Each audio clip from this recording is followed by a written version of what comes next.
So how many of you would like to have a lot more money in your lives?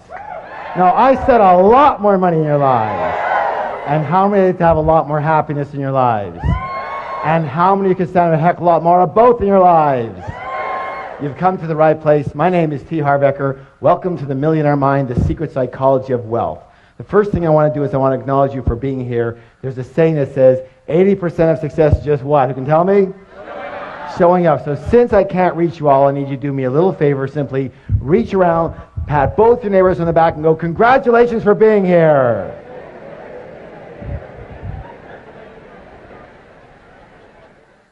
It takes a lot of courage to really have a look at your life sometimes and admit what's going on. And most of us, well, we're not the best admitters, are we? Kind of reminds you of this story about this lion who's walking along the path of the jungle. And he comes across a monkey. And he goes, hey, monkey, who's the king of the jungle? And the monkey goes, you are, sir, you are. He goes, that's right. And don't you ever forget it. Keeps walking along the path. And he comes across a snake. And he goes, hey, snake, who's the king of the jungle? The snake goes, you are, sir, you are. He goes, that's right. And don't you ever forget it. Keeps walking along the path, comes across a great big elephant. He goes, hey, elephant, who's the king of the jungle? The elephant just keeps walking. He goes, hey, elephant, who's the king of the jungle? The elephant just ignores him. The lion gets really mad, swipes the elephant on the butt, draws blood. The elephant gets angry, picks up the lion with his trunk, throws him around, fires him on the ground, stomps on his head, picks him up, throws him around, fires him on the ground, stomps on his head, picks him up, throws him against a tree, and the battered and bloody lion just lies there. Hey, you don't have to get mad just because you don't know the right answer. Hey, you might as well laugh now because it don't get any better, okay? Anytime I do any training, I have 2 rules. How many rules? 2. How many rules? 2. Thank you. The first rule is really important. It says this: don't believe a word I say. Now, in all sincerity, why would I suggest that? That's right. Whose experience can I come from? Thank you. Just my experience. It doesn't make it right. It doesn't make it wrong. It doesn't make it true. And it doesn't make it false. It just makes it my experience. All I can let you know, however, is that the information and principles you're about to learn here tonight totally transformed my life and has now transformed the lives of literally thousands and thousands and thousands of other people. Is it okay if I tell you just a little bit about myself? Thank you. I guess my claim to fame is that I owned at least a dozen different businesses before I hit the age of 30. Included in one of those businesses was opening one of the first retail fitness stores in all of North America. Now, the interesting thing about that company is that I started that business with $2,000 that I borrowed on my Visa card.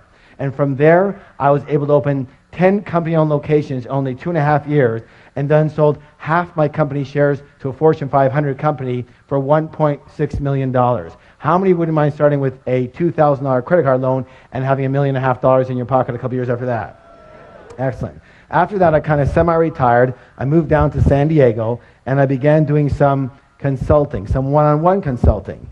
And I guess it was pretty effective for people because they started bringing friends and relatives and managers and partners, and pretty soon it was 1-on-2 and 1-on-5 and 1-on-10 and 1-on-20. And someone suggested, Harv, you might as well open up a school already. And I said, you know what? That is such a good idea. And I did. And I founded the Street Smart Business School and taught thousands of people all across North America street smart business strategies for high-speed success. What kind of success, please?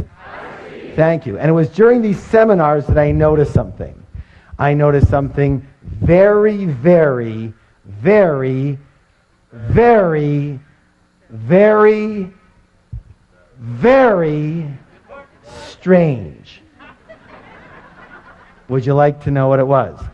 Well, maybe I'll tell you next time, but what it was simply this: that you can actually have 2 people sitting side by side in exactly the same room. And one person would take these principles and they would skyrocket to success. But what do you think would happen to the person maybe sitting right beside them? Not a heck of a lot. And I realized right there, you can actually have the greatest tools in the world, but if you have just a tiny leak in the toolbox, we have a little problem. So I began designing programs based on the inner game. What game? Thank you. The inner game of money and success. And when we blended and combined the inner game with the outer strategies, with the outer tools, virtually everybody's results went through the roof. Does that make sense, y'all? A good example of what I'm talking about with this inner game is, how many of you notice the phenomenon that when a millionaire loses their money, they generally have it back a very short time later? True? A good example of that is, have you heard of this fellow by the name of Donald Trump? Here's this multi-billionaire who loses everything and more, and 2 years later, he's got it all back again and more. Why does this phenomenon happen? It happens because even though these people might have lost their money, they never lost their most important ingredient to their success, which was their what? Their millionaire? In Donald's case, it's his what? His billionaire mind. Do you realize that Donald Trump could never, quote unquote, just be a millionaire? Let me ask you your opinion. Are you willing? How do you think that Donald Trump would feel if his net worth was $1 million? Yeah, he'd feel poor. He'd feel broke, right? Now listen, this is the most important thing you could ever learn. That's because Donald Trump's financial thermostat, his what? Is set for, everybody pick your finger up right here. Fingers up. Make it be with me. Billions, not millions. Most people's financial thermostat is set for, fingers up, thousands, not millions. Some people's financial thermostat is set for, fingers up, hundreds, not even thousands. And some people's financial thermostat is set for, thumbs up, below zero. They're freezing and they don't know why. Which brings us to the psychology of wealth. It's very important to realize that we live in a world of duality. A world of what? Thank you. Help me out here. In and out. Give me some examples.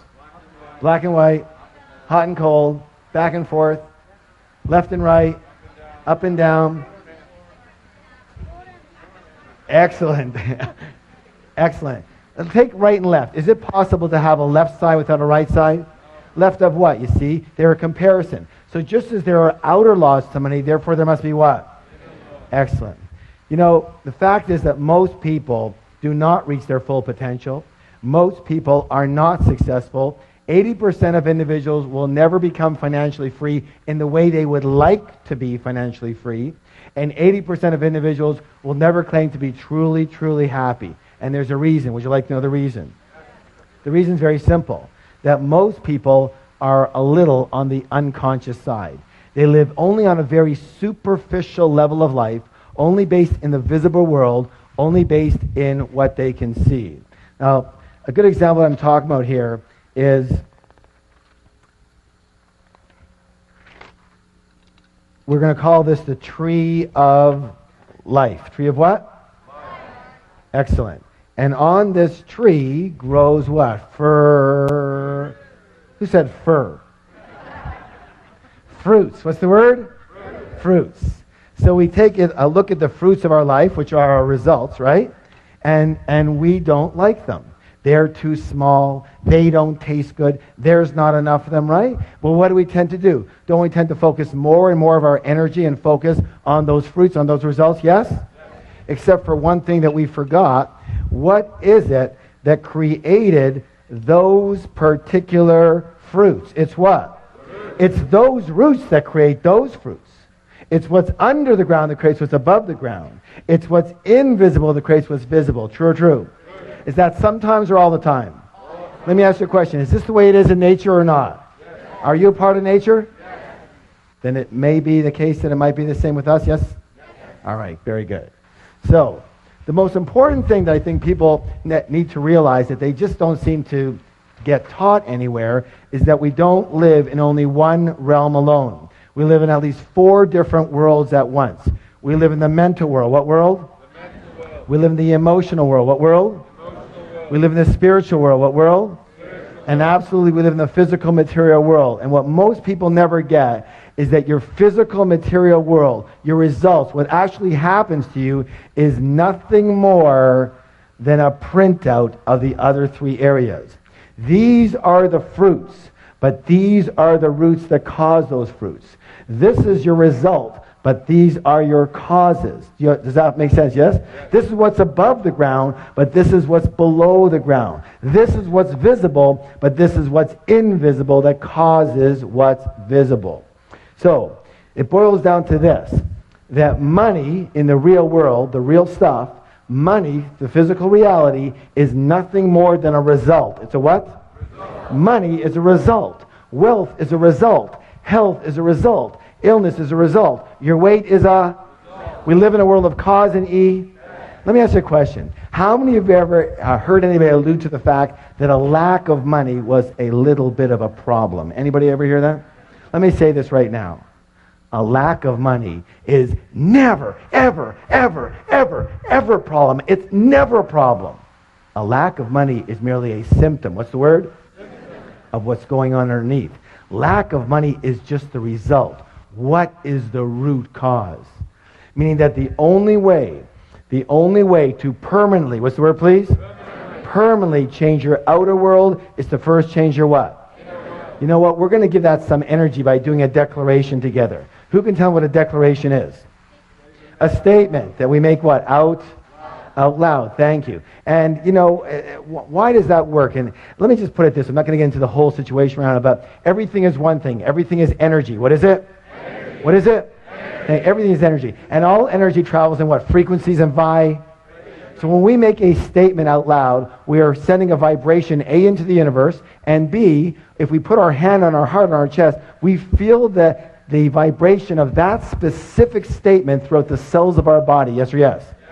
You know, I know for a lot of you, you're thinking, oh my God, is this ever hokey? But the way I figure is this. I'd rather be really hokey and really rich than really cool and really broke. How about you? All right, please stand up. Let's have some fun. Let's have some fun with it. Good job. Now, here's what I want you to do. Put your hand on your chest, on your heart. Sir, your chest, not her chest. Come on, let's go. And simply repeat after me. My inner world creates my outer world. My inner world creates my outer world. Again. My inner world creates my outer world. One more time, twice as loud. My inner world creates my outer world. Now, turn to somebody, look them in the eye, give them a high five and say, you have a millionaire mind. I wanted to share with you something called the process of manifestation. The process of what? All right, help me out here. Your thoughts, lead to your feelings, which lead to your results. Excellent. One more time, all together. Your thoughts lead to feelings, lead to. I'm very well known for making the following statement, and the statement is even on the very back of the book that we've been talking about. And it says this. It says, "Give me 5 minutes with anyone, and I can predict your financial future for the rest of your life." How? Very simply. In a short conversation, I can identify what's called your money blueprint. Money what? Blueprint. Thank you. Each of us has a personal money blueprint already ingrained in our subconscious mind. And my friends, it is this blueprint, more than anything and everything else all combined, that will determine your financial life. You can know everything about business. You can know everything about marketing, about negotiations. You can be the best salesperson. You can be the best at your job. You can know everything about finances. You can know everything about stocks. You can know everything and every strategy about real estate. But if your money blueprint isn't preset for a high level of success, you will never, and I repeat, never amass a large amount of money. And if by chance you do, you will either quickly or slowly lose it. It's very simple. It boils down to that. And the good news is you can actually change your blueprint. Good? So let's talk about the blueprint so you understand it. How is your blueprint formed? The blueprint is formed specifically based on the information. The what? Thank you. The information or programming you received in the past, especially as a young child. Who are some of the primary sources of this information? Parents. Good. Who else? Teachers. Yes, religious leaders. Good. Good. Friends, grandparents. Good.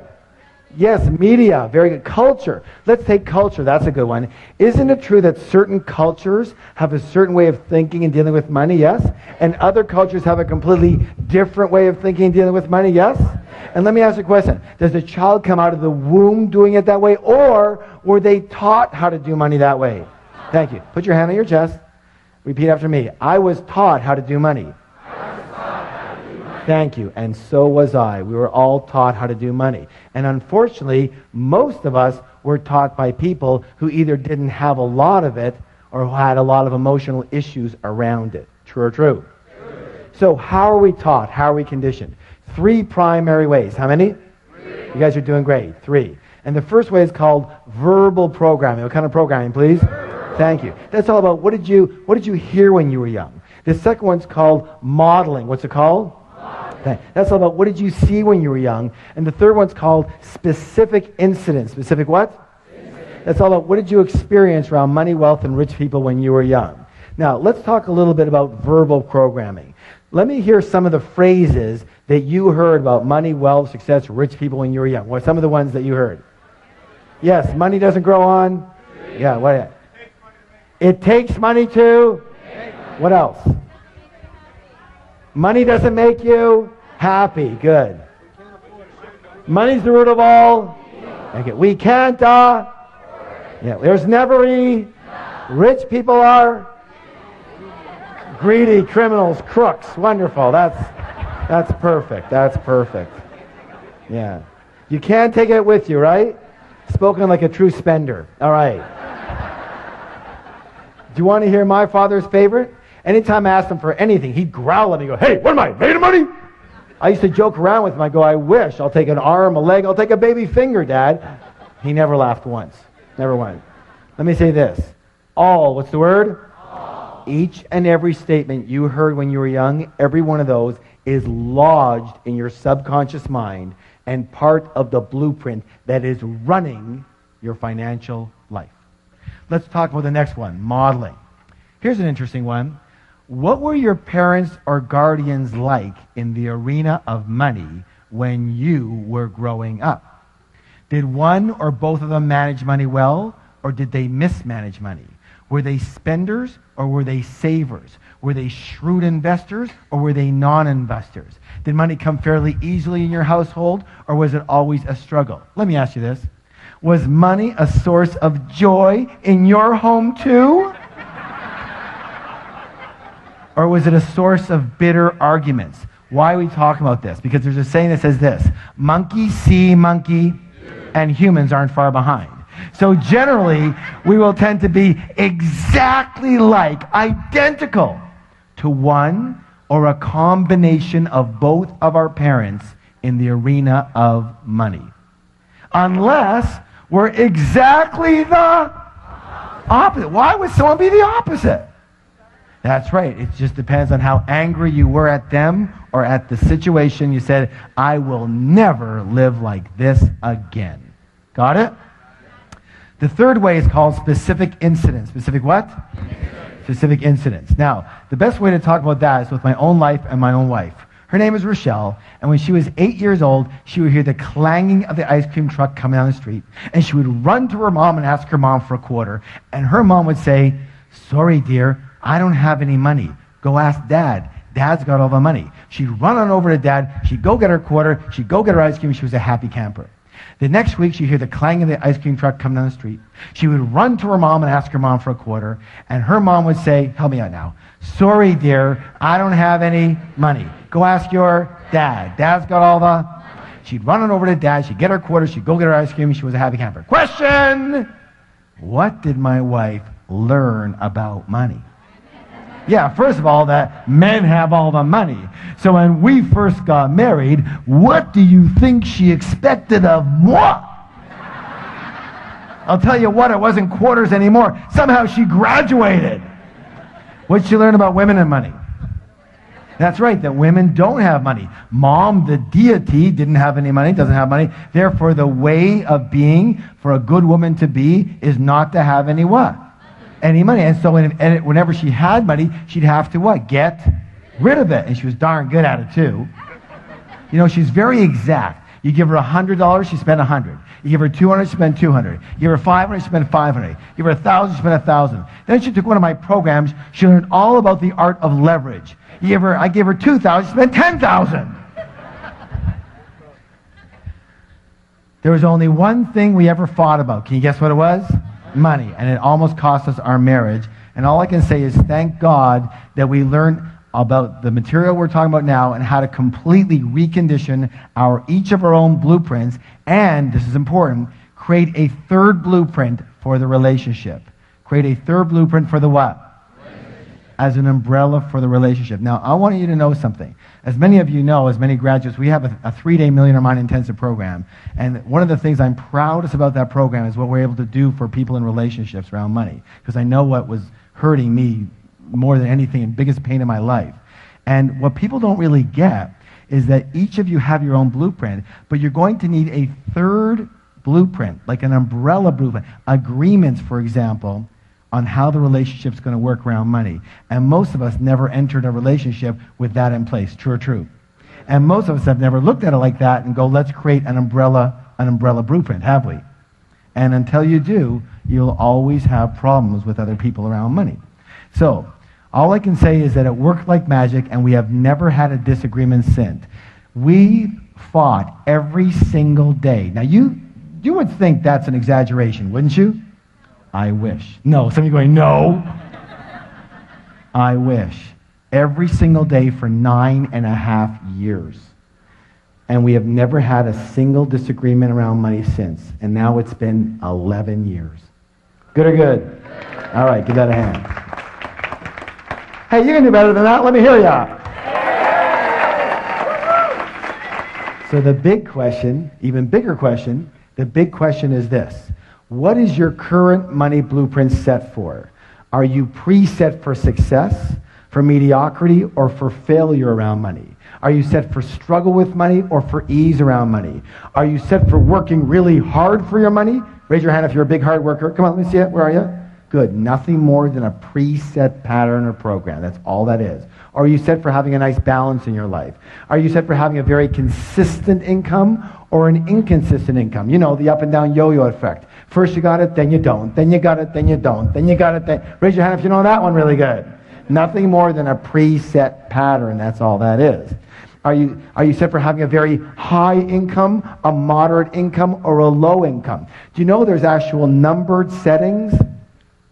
So, are you set for earning, 25 to 50,000 a year, 50 to 75, 75 to 100, 100 to 200, 200 to 300, 300 to 500? Nothing more than preset patterns and programs.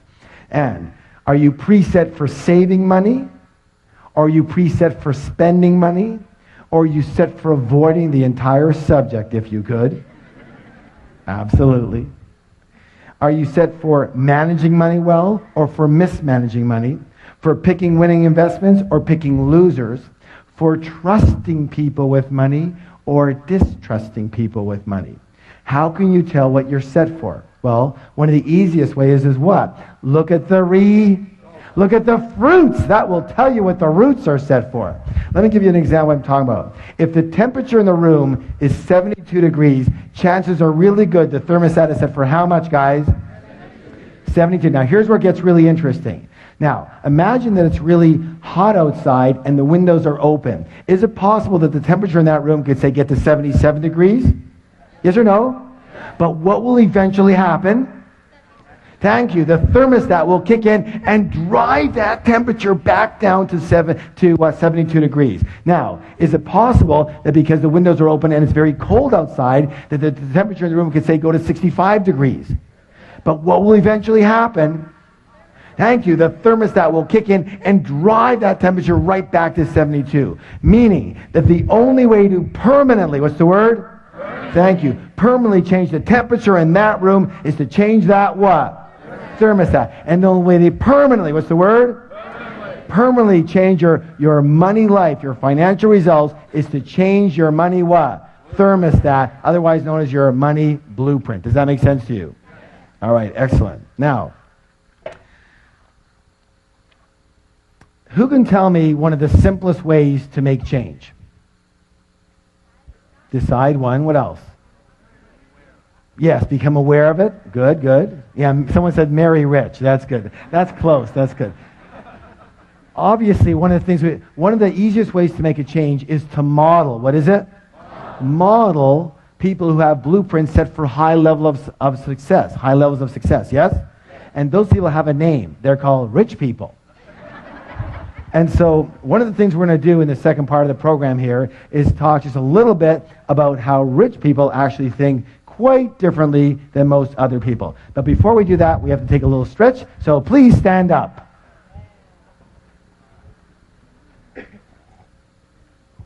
All right. Raising your arms nice and high. I want to hear a big, big groan. Let me hear you. Oh, good job. And this way. Oh, louder. And the other way. Oh, and backwards. Oh, and forward. Give somebody a double high five and say, you're awesome.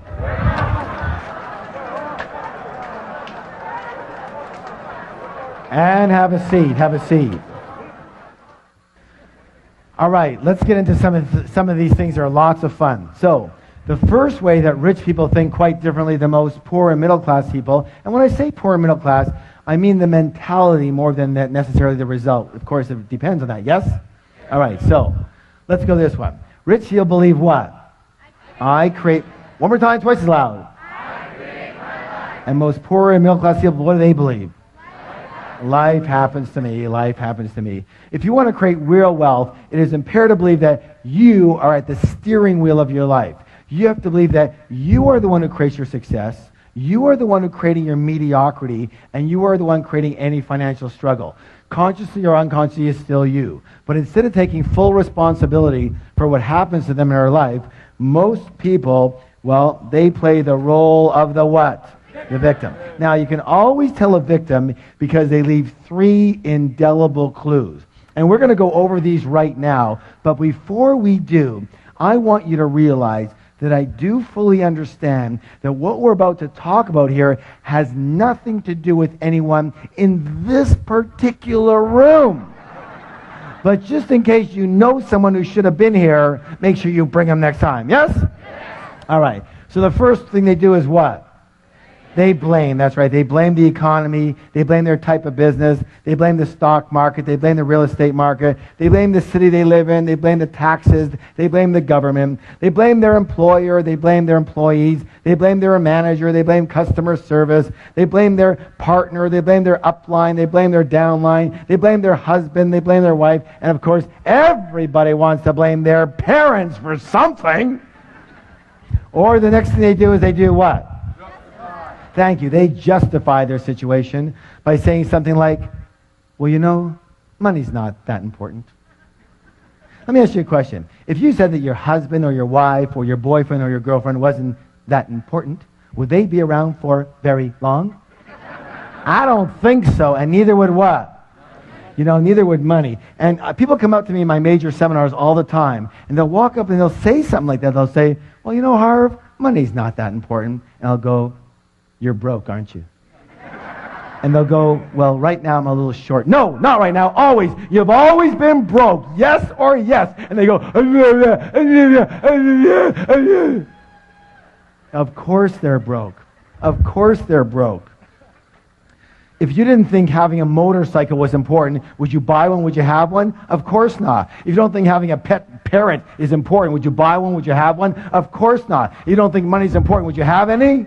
Of course not. You know, you can actually dazzle your friends with this information. The next time your friend comes up to you and says something lame like that, here's what I want you to do. I want you to roll your eyes up into here and look up into the heavens and put your hands up here on your forehead and go, you're broke. And they're going to go, how did you know? And you're going to go, what else do you want to know? That'll be $50, please. And you'll have a whole new business. Of course they're broke. Let me just say this for the record.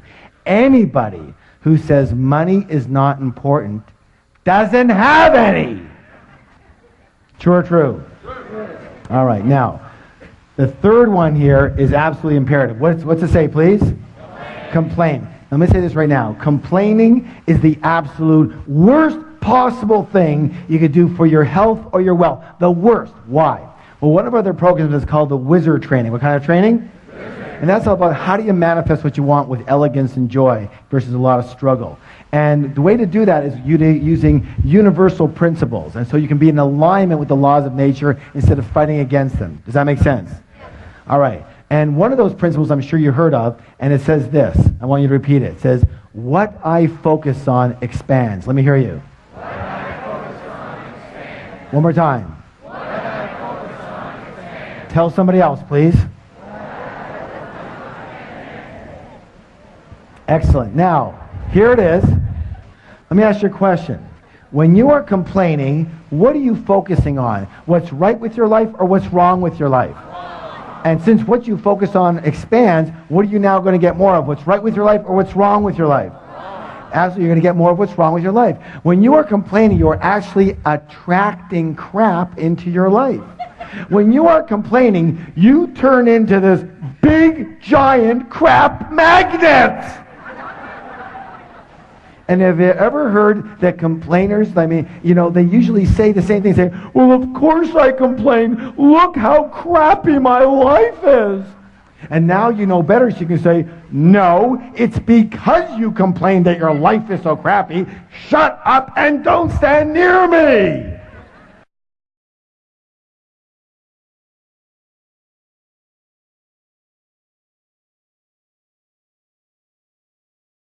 Complaining. Not out here and not in here. And when you can do that for 7 days, I promise miracles will occur for you. And it's got to be a whole 7 days. Why? Because you still might have some, residual crap coming to you from before, right? Because crap doesn't travel at the speed of light, It travels at the speed of crap, and it's really slow. So it has to be a whole 7 days. Are you willing? All right, good job. Now, here's the thing you have to understand. Here's the secret. Are you ready for the secret? No, you're not ready. Are you ready for the secret? All right. Lean forward. Hands on your ears. Let's see them. Okay, here we go. Ready? There's no such thing as a really rich victim. Yet being a victim definitely has its rewards, doesn't it? What's the big reward people get out of being a victim? That's right, they get attention. Is attention important to most people? It's the most important thing to most people. Why? Because when we were infants, we made a mistake, and a big one. Almost all of us. And what we did is we equated attention with love for the purposes of survival. But they're not the same at all. Does that make any sense? And because of that mistake, most of us really don't even know about true love. We know about what's called